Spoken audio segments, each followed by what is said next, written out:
السلام عليكم ورحمة الله تعالى وبركاته. سومالي محمد مالو بأدوكا كجوكتان أدبادي والسلامي. وحان سيقارة السلام عليا تدكيغا قراها أدوك مالو بأكجوغان يريو وينبا سلامتي هاي سوقارت. ما انت وحان ربي بروغرام وحير ربي إنا كاو يراوضا الله.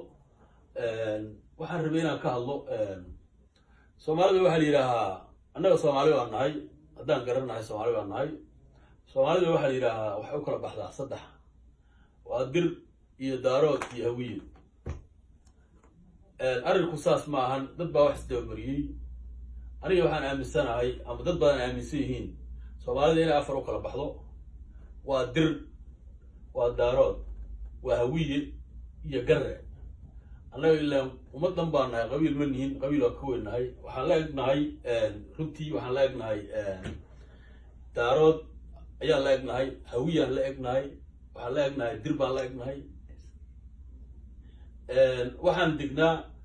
SKE taasoo ah Somali Kenya and Ethiopia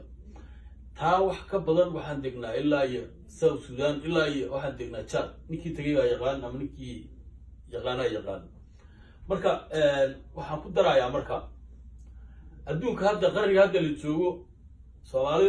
haddaan nahay qabiilada Soomaaliya dhan qabiil walba wuxuu leeyahay calan waa leeyahay madaxweyne uu leeyahay sida qabiilada kale u leeyihiin calan iyo madaxweyne annaga haddaan garanahay maxay loo diiday inaan yeelano calan garra ah iyo madaxweyne garra ah oo la gurgurtamo madaxda qabiilada kale Soomaalida oo dhan baa qabiil ah qabiil loo kala degan yahay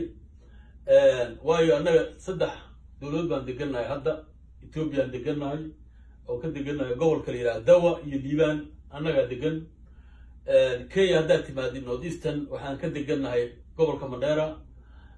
Soomaaliya markaa tagtid ilaa shabeellada hoose annaga degno ilaa iyo Qoryooley Afgooye Toorotoro marka maxay loo diiday inaan yeelano dadka iyaga maxay u hurdaan war annaga dad shaqaystaanahay waxaan ula hantaa dad shaqaysta dad badan ma nihin laakiin shaqadii waa nala hartayba waxa waaye inaan shaqadan kalena qabano ragga iyagii dhalinyarada way uga carayaan camera way idaacadaha uga hadli laayihiin gabdhaheena qurquruxda badan way u hadli laayihiin intaas rabina ka hadlo. Assalaamu calaykum waraxmatullaahi wabarakaatuh.